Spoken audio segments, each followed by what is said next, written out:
Hello everyone, कैसे हो सारे। तो बेटा बड़ी खुशी की बात है कि आज करते करते इतिहास की आखिरी कक्षा हमारी आ गई है और आज हिस्ट्री का हम आखिरी लेक्चर करेंगे। ठीक है, मुगल वंश हमारा चल रहा था जिसकी आज लास्ट कक्षा होगी और आज के बाद हमारा मध्यकालीन भारत का इतिहास भी समाप्त हो जाएगा। और इससे पहले हम प्राचीन भारत और आधुनिक भारत का इतिहास कर चुके हैं, तो आज मध्यकालीन भी समाप्त हो जाएगा। यानी कि पूरा जो वनडे एग्जाम के लिए आपका हिस्ट्री यानी इतिहास है वो संपूर्ण हो जाएगा। ठीक है, चलिए शुरू करते हैं। तो बिना समय व्यर्थ किए आज का हमारा जो विषय रहेगा वो हमें पढ़ना किसको है। तो बेटा आज हम पढ़ेंगे औरंगजेब को। ठीक है, औरंगजेब को आज हमें पढ़ना है। इसके समय पे घटित होने वाली घटनाओं के बारे में, या इन्होंने किन किन चीज़ों का निर्माण कराया था, या एग्जाम में जिस भी प्रकार के आपके क्वेश्चन बन सकते हैं। जैसा कि मैंने आपको बताया था कि मुगल वंश जो था, मुगल साम्राज्य, उसके अंदर मुख्य शासक 6 थे। 6 मुख्य शासक थे, जिनमें से 5 हम पढ़ चुके और एक आज पढ़ा जाएगा। ठीक है, तो औरंगजेब जो है ना वो छठे और आखिरी महान शासक थे। वैसे शासक तो जो मुगल वंश के अंदर अप्रोक्सीमेटली 17 थे बेटा, हमने 6 ही किए, 17 शासक थे वैसे तो। लेकिन औरों क्या था, वो कमजोर थे सारे उत्तराधिकारी। उनके शासनकाल के दौरान ऐसी कोई विशेष घटना नहीं घटित हुई मध्यकालीन भारत के अंदर। ठीक है, बाकी कुछ और मुगल वंश के शासक जो है उनका छोटा छोटा जिक्र आएगा आधुनिक भारत के अंदर, बट एक साम्राज्य के रूप में हम नहीं पढ़ेंगे उनको, क्योंकि ऐसा कोई विशाल साम्राज्य या ऐसी लड़ाइयाँ उन्होंने नहीं लड़ी थी हमारे इतिहास के अंदर। तो यहाँ पे मुगल साम्राज्य का पतन होना शुरू हो जाएगा औरंगजेब के बाद में। चलिए, तो औरंगजेब जो है, इनके समय पे जो मुगल साम्राज्य था वो सबसे ज़्यादा विशाल साम्राज्य था, यानी सबसे बड़ा साम्राज्य था। अकबर के टाइम पे 14 स्टेट होते थे अंडर में मुगल वंश के। औरंगजेब के टाइम पे 21 राज्य जो थे मुगल वंश के साम्राज्य के अंडर में आते थे। औरंगजेब ने शासन कब से कब तक किया, तो 1658 से 1707।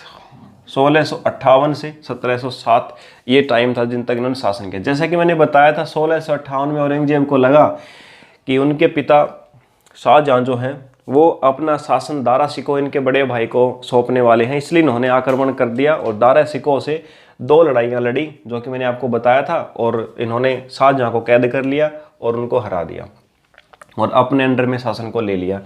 बेटा देखो अब इनकी बात कहाँ तक सही थी कहाँ तक नहीं, वो देखे 1618 ईस्वी में इनका जन्म हुआ था। 40 साल के हो चुके थे तब इन्होंने यहाँ पे शासन संभाला था। लेकिन बड़े ही बलशाली और वीर योद्धा थे। हालांकि ऐसा कहा जाता है कि इन्होंने जो साउथ नीतियों के ऊपर जितना धन इन्वेस्ट किया वो भी आगे चल के कारण बना मुगल वंश के पतन का, क्योंकि इतना ज़्यादा पैसा इन्होंने इन्वेस्ट किया साउथ नीतियों के ऊपर।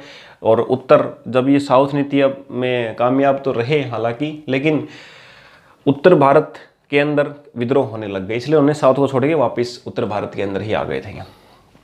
खैर चलिए, वो हम पतन के कारण अलग से पढ़ेंगे। औरंगजेब जो है ना, इनके बारे में एक सबसे इंपॉर्टेंट आपको बात याद रखनी है कि औरंगजेब ने जितने भी शास्त्रीय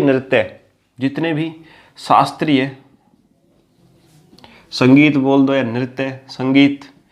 नृत्य, होली, दिवाली, ठीक है, या झरोखा दर्शन, ये सारी चीज़ें, इन सब चीज़ों के ऊपर बैन लगा दिया था।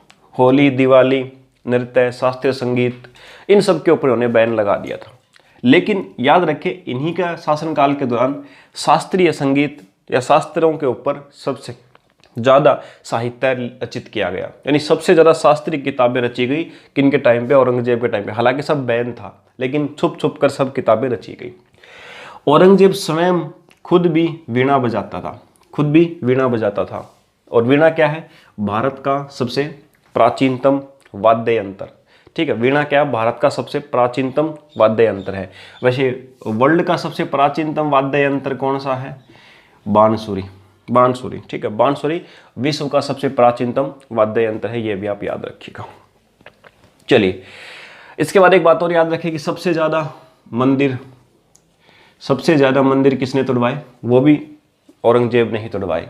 लेकिन सबसे ज़्यादा हिंदू दरबारियों की संख्या भी इन्हीं के टाइम पे थी। ठीक है, हिंदू दरबारियों की संख्या सबसे ज़्यादा और मंदिर भी सबसे ज़्यादा इन्होंने तुड़वाए। इसके बाद अगली जो विशेष घटना औरंगजेब के टाइम पे जो हुई थी वो देखिए, वो थी, एक नाम आपने सुना होगा, शिवाजी। शिवाजी, ठीक है, शिवाजी का उत्थान। जन्म तो देखो पहले ही हो चुका था। शिवाजी का जन्म जो था ना वो तो 1627 ईस्वी में, या कहीं कहीं आपको 1630 ईस्वी में मिलता है।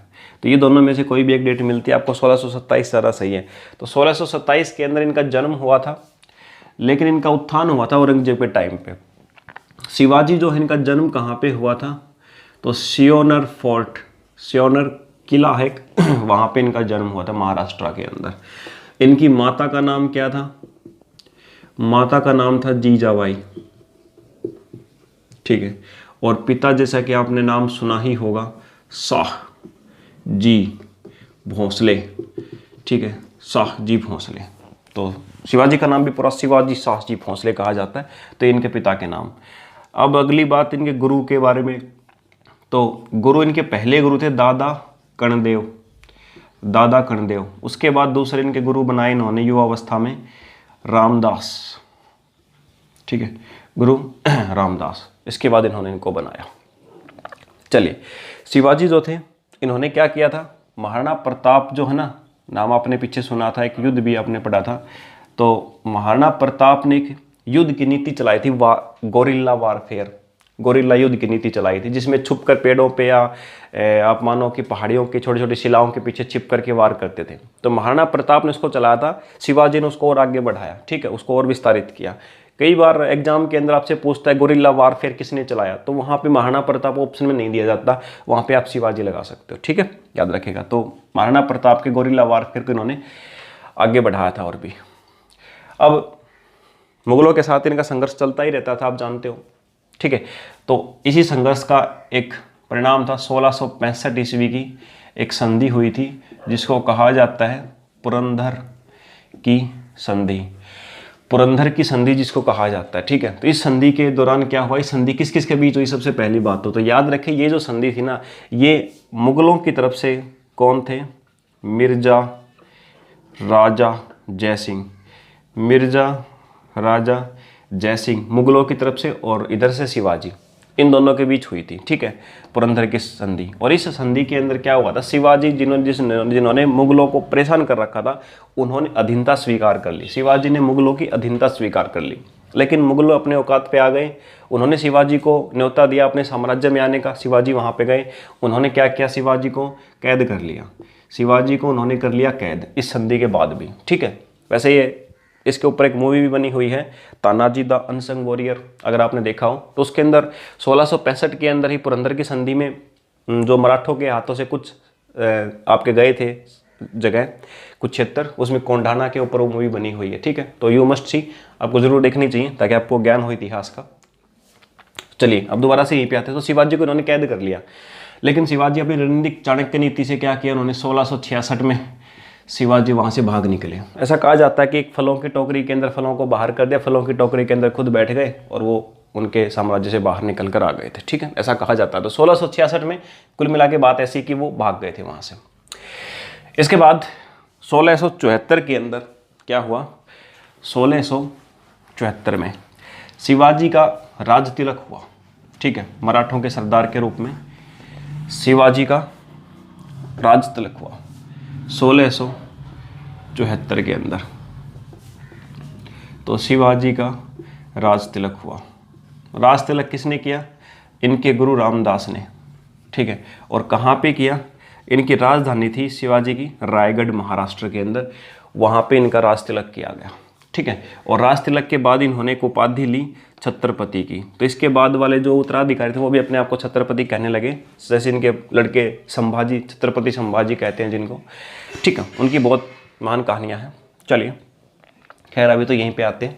अलग से देखो, अगर आपको वनडे एग्जाम के लिए पढ़ना है तो आपको सफिशिएंट है जो मैं बता रहा हूँ। अगर PCS IAS के लिए करना है तो देखो बेटा, फिर आपको मराठा राजवंश भी अलग से एक डिटेल में पढ़ना होता है। ठीक है, वो ज़्यादातर आप देखो, इसको करने के बाद आप खुद से हेल्प बुक पढ़ोगे। देखो, अगर आप IAS PCS की तैयारी करते हो ना, तो आपको खुद से कुछ हेल्प बुक करनी होती हैं।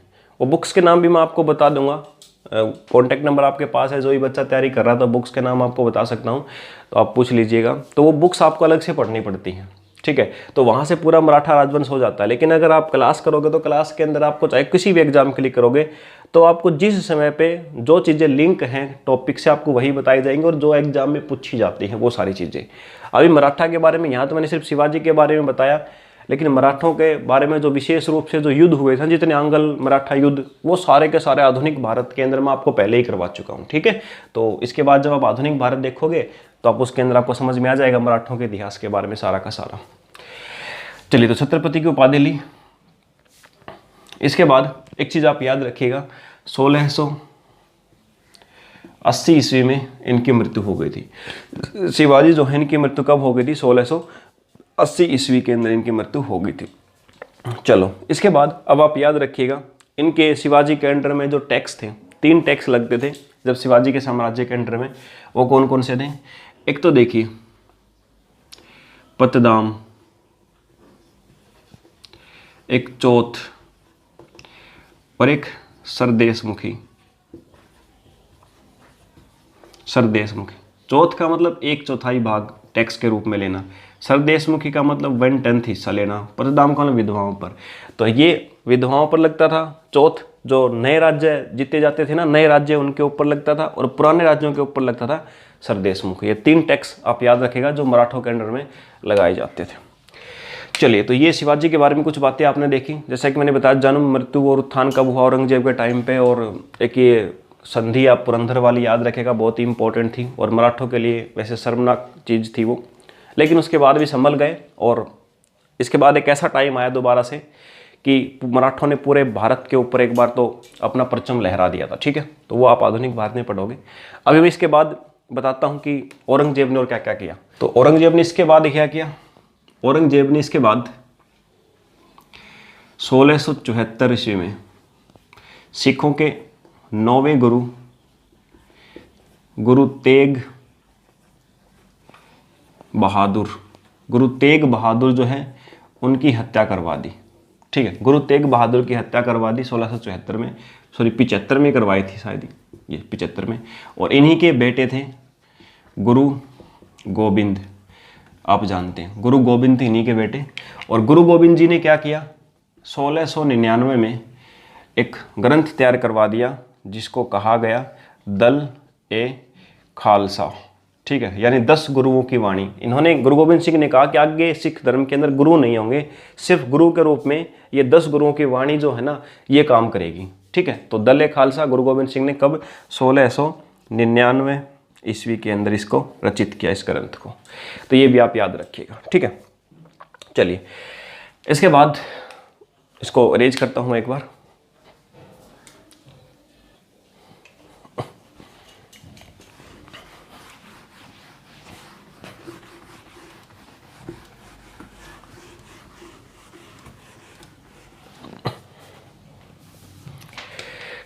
इसके बाद इन्होंने क्या किया? 1679 ईस्वी के अंदर, इस टाइम पे इन्होंने जजिया जो टैक्स होता था, नॉन मुस्लिम पे लगता था, उसको दोबारा से लगा दिया। अकबर ने इसको हटाया था, इन्होंने दोबारा से लगा दिया। अब निर्माण की अगर बात करें तो दिल्ली के किले में, दिल्ली का जो लाल किला है उसके अंदर इन्होंने किस चीज़ का निर्माण कराया?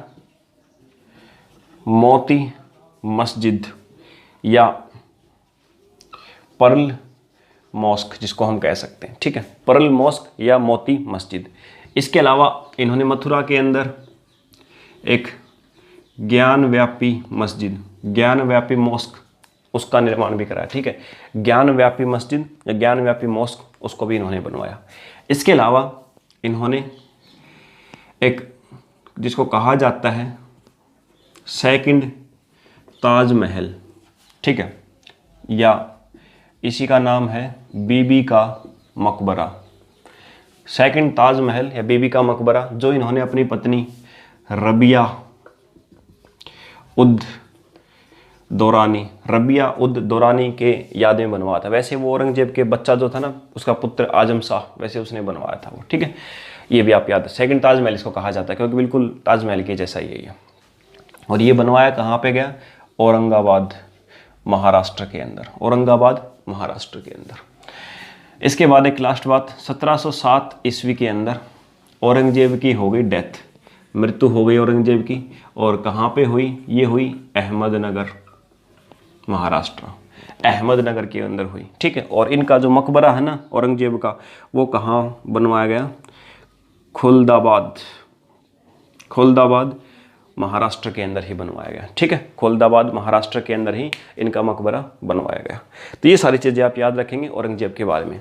तो अब औरंगजेब की मृत्यु के बाद, जैसा कि मैंने कहा था, अब हम कुछ फैक्टर्स देखेंगे जिसके अंदर हमें पढ़ना है कि औरंगजेब जो हैं उसके बाद मुगल वंश का पतन जो है वो क्यों हुआ, उसके कारण क्या थे, ठीक है। तो डिक्लाइन ऑफ मुगल एम्पायर, ये कुछ कारण जान लेते हैं क्योंकि यहाँ से एग्जाम में क्वेश्चन आ जाता है। Decline of Mughal empire, Mughal वंश के पतन के कारण। देखिए 4 से 5 कारण आपको बताऊंगा बेटा। सबसे पहला कारण क्या था? सबसे पहला कारण था कमजोर उत्तराधिकारी, कमजोर उत्तराधिकारी, वीक सक्सेसर,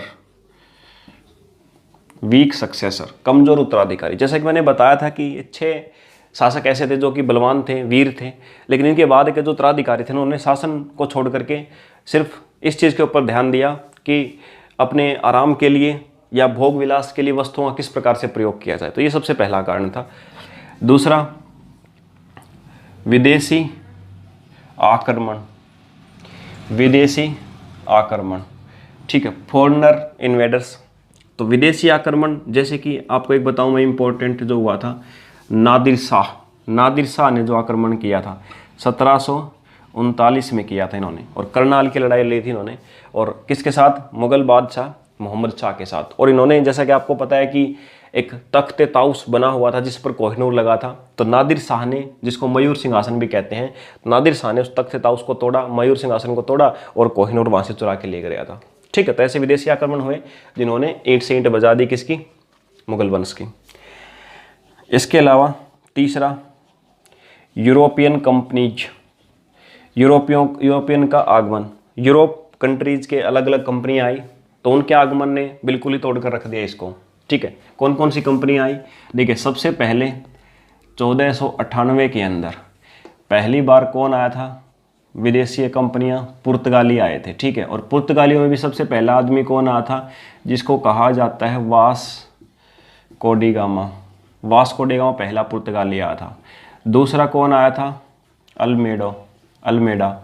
और तीसरा कौन आया था? अल्बुकर्क। और अल्बुकर्क देखो ये आए थे 1498 के अंदर, अल्मेडा आए थे 1515 के अंदर, और ये 1505 के अंदर, और ये आए थे 1509 के अंदर। और अल्बुकर्क ने क्या किया था? 1510 ईस्वी के अंदर गोवा को भारतीयों से छीन लिया था। और उसके बाद जो गोवा है इसको काफ़ी समय, लंबे समय के बाद आज़ाद कराया गया था, लगभग 1561 ईस्वी, दिसंबर 1561 ईस्वी में उस इनसे गोवा को बाद में आज़ाद कराया गया था, ठीक है। तो 1510 से लेकर 1561 तक जो गोवा है वो पुर्तगालियों के अंडर में ही रहा था। तो ये 3 पुर्तगाली सबसे पहले आए थे। 1498 में भारत के अंदर सबसे पहले पुर्तगालियों का आगमन हुआ था। पुर्तगालियों के बाद जो दूसरे यूरोपियन कंट्रीज से आए थे वो थे डच, ठीक है, डच। और डच लोग कब आए थे? 1602 ईस्वी के अंदर। ये कहाँ के निवासी थे? ये निवासी थे हॉलैंड के, ठीक है, हॉलैंड के निवासी थे। और इन्होंने 3 जगह पर ठिकाना बनाया, चेनसुरा, बालासोर और मछलीपट्टनम। चेनासुरा, बालासोर और मछलीपट्टनम, ये 3 जगह थी जहाँ पर इन्होंने हॉलैंड निवासी डचों ने अपना ठिकाना बनाया, यानी अपने कंट्रोल में कर लिया इनको। इसके बाद तीसरे जो यूरोपियन कंट्रीज के निवासी आए थे वो थे 1608 में आने वाले और सबसे मशहूर ब्रिटिश ईस्ट इंडिया कंपनी। इन्होंने अपनी सबसे पहली फैक्ट्री खोली हुगली 1651 ईस्वी में। ठीक है, हुगली के अंदर, कोलकाता हुगली के अंदर 1651 में। इनके बाद 1611 ईस्वी में आए डेनिस, ठीक है, डेनिस, और इन्होंने अपना ठिकाना बनाया अंडमान एंड निकोबार द्वीप समूह को। और डेनिसों के बाद सबसे लास्ट में जो आए थे वो आए थे फ्रांसीसी ईस्ट इंडिया कंपनी, और फ्रेंच आए थे 1664 के अंदर। और इन्होंने 1664 के अंदर पौंडीचेरी को अपने कंट्रोल में ले लिया, और जिसको बाद में लगभग आई थिंक 1654 ईस्वी के अंदर छुड़ाया गया था जिसको, ठीक है। तो इसके अलावा पौंडीचेरी के अलावा इनके अंडर में कौन थे? चंद्रनगर, माहे, जिंजी। चंद्रनगर, माहे, जिंजी, पौंडीचेरी, ये मुख्य स्थल थे जहाँ पे फ्रेंच लोगों का शासन था भारत के अंदर, ठीक है।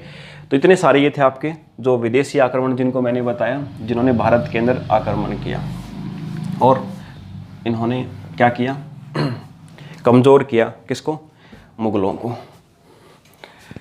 एक आखिरी कारण, आर्थिक तंगी। जैसा कि मैंने बताया था कि औरंगजेब ने साउथ के अंदर विस्तार करना चाहा और लगभग अपना बहुत सारा धन लुटा दिया, जिसके कारण बाद वाले मुगल बादशाहों को आर्थिक तंगी का भी सामना करना पड़ा, ठीक है।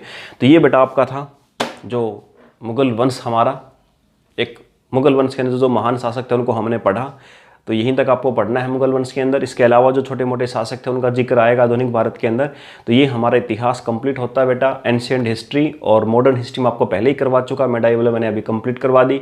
अभी किसी भी प्रकार की समस्या हो तो आप बता सकते हो बेटा। ज़्यादा से ज़्यादा देखो कंसेप्ट एक बार यहाँ से देखो, और उसके बाद ज़्यादा से ज़्यादा क्वेश्चंस प्रैक्टिस करो, ठीक है। इसके बाद मैं पूरी तरह से प्रिपेयर हूँ कि साइंस आपको करवाया जाए। Physics, chemistry, biology and technology, ये 4 सब्जेक्ट हैं बेटा जिसके ऊपर हम फोकस करेंगे।